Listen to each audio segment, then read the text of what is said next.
The individuals who were involved in this, was any kind of punishment brought on to them, or is this something that's still an ongoing investigation? Oh, no, there's no ongoing investigation. The only thing that's still ongoing is that all the guns that were seized as part of that case that have been recovered are still in ATF custody. They haven't been destroyed yet. That I know. Look, some people were fired, right? They the people who deserve to be fired? No. Like some people in headquarters who should have known, and I'm not excusing them. Like they were deputy assistant director, who a guy Bill that I worked with in New York, dude was a hero on 9/11. He got jammed up because he trusted his boots on the ground people in Phoenix, never really was paying attention. So they jammed him up. He got canned. So did the director was removed, right? The deputy director, who was a well-respected guy, again, not paying attention, not excusing it. You're at that level. You got to Yeah. own the people's mistakes. So those guys all got fired. One GS-15 was fired. He was in Arizona. The special agent in charge was demoted to a GS-13 position.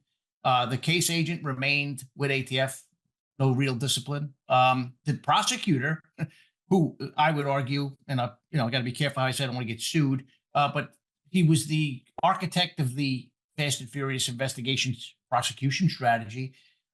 Declined many, many, many cases that we presented to him, where, like I said, there were body counts growing on these traffickers, and who was the person who made us let the grenade trafficker go. He's still an assistant U.S. attorney in Phoenix.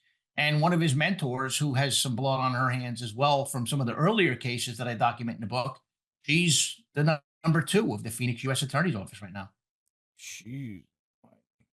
How has the Fast and Furious impacted our relationship with Mexico? Has it made any? Has it caused any issues? Oh, of course, of course. And I'm going back to a gentleman I mentioned earlier, Carlos Canino. He was. Now, I'm not a big fan of the current administration in Mexico. They've taken a much softer on the cartels approach than the previous administration. But my friend Carlos, who I didn't know that well back then, he was very close with the Mexican Attorney General. I believe her name was Maricela. She was a woman. She was pretty aggressive when it came to going after the cartels. And Carlos, when they heard rumors that guns were walking, Carlos met with them and said, "No, that's not true. That's not how we operate." So that's why I was talking about before. When Carlos came up to Phoenix for that big takedown, and he read that operational plan, one of the reasons that Carlos almost got sick is he was very, very good friends with the Attorney General of Mexico. They had a great relationship. She was very good to us. Like, she helped us big time on the Kingery case, the grenade case I mentioned, huge, where she may have saved some of my people's lives by sending in reinforcements when they were executing a warrant in Culiacan. But but Carlos had to go back and tell Maricela, his friend, that yeah, we did walk guns, because he was saying all this time, no, we don't do this. This is impossible. He initially thought John Dodson, the first whistleblower, was a liar, as did most of ATF, which John wasn't. He wasn't a liar. So, but yeah, he had to go back and tell her, yeah, all that stuff you were hearing is true, which was a difficult conversation for him to have. So obviously the Mexicans were pissed, and Yeah. deservedly so. I mean, I would have been too. I can't see how you find any other way around that. Yeah, how many of their citizens are potentially killed because of these rifles? 2,000 plus rifles coming into their country, Not just and citizens, putting them cops. I know of a in. Yeah. Mexican helicopter. I'm not sure if it was military or law enforcement that was downed with a 50 caliber rifle that was trafficked um, as part of the Fast and Furious investigation. I know of a big shootout. It was publicized. I mean, it was on the news, where some American tourists were in a resort in Rocky Point, which is not far from the Mhm. Arizona border, where a helicopter, a Mexican gunship, is engaged in a gun battle with cartel people, and these poor tourists are YouTubing it from their balconies. Oh my And goodness. guns in that scene, and a grenade, by the way, in that scene, came back to the Kingery case.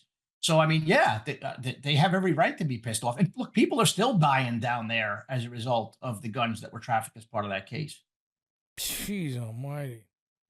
What's currently being done to prevent the cartels from using American guns? Well, there's a lot happening. I mean, there's interdiction efforts that are happening. Like, there was something actually that was recently released by DHS and DOJ where they've seized a bunch of guns. But here's where they're falling short. Prosecutions of the straw purchasers are still at a rate that's laughable. Like, in their press conference, when they talked about the seizure of hundreds of thousands of firearms that were bound for Mexico, they are bragging about prosecuting 150 straw purchasers. Well, there's at least 125 ATF officers around the country. So that's a pretty abysmal number. And, I mean, if they're not prosecuted and there's nothing on their criminal history, they can continue to buy guns to send down to Mexico. So I know law enforcement is trying to interdict things, but they're at the mercy of prosecutors at times. And look, the other thing is Mexican Aduana still does what the plaza bosses want them to do because they don't want to get killed because they, and again, it's not right, but it's not wrong. If I knew at the end of my shift, if I stopped the car and interdicted guns, that some plaza boss was watching me, now I'm going to get executed and have my family executed as well, I might not be that aggressive as a cop either down there. But so, I mean, there's a lot of layers to this onion that just have to get fixed before this ends. And look, I think we can both say with some certainty the cartels have become much more influential, much better armed, much more powerful now than they even were when I left Arizona in 2012. Yeah. How do you think they're getting their weapons now? Well, there's still some straw purchasing that happens, and it's not just something that's on the borders. It's something that happens in all 50 states. That's one methodology they use, and some folks will dispute that because, oh, no, but it's a fact. I mean, I've seen the numbers. They're getting some guns that are coming out of law enforcement and military thefts in Mexico, right? Because the cartels have people in the military, and so they're stealing them from their stores. There's some guns that are coming up from Central and South America. And I've heard rumblings, although I haven't seen any hard evidence, that even some of the guns that we've left behind in other parts of the world are starting to show up in Mexico. And look, I don't think that's a stretch because if you look at the cartels, especially the Sinaloa cartel right now, they're global conglomerates. I mean, they have a presence in every single continent on the planet, to include recently, I read something about them causing some problems in Australia.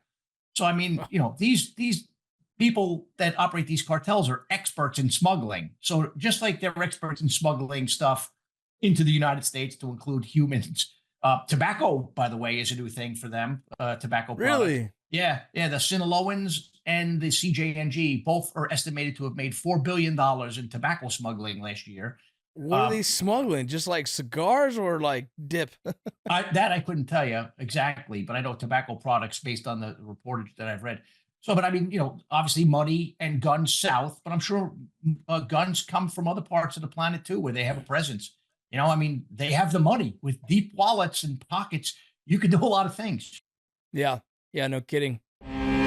We cut through the partisan talking points. We're not interested in perpetuating fear. We're interested in seeking truth, hearing what's really going on America's borderland.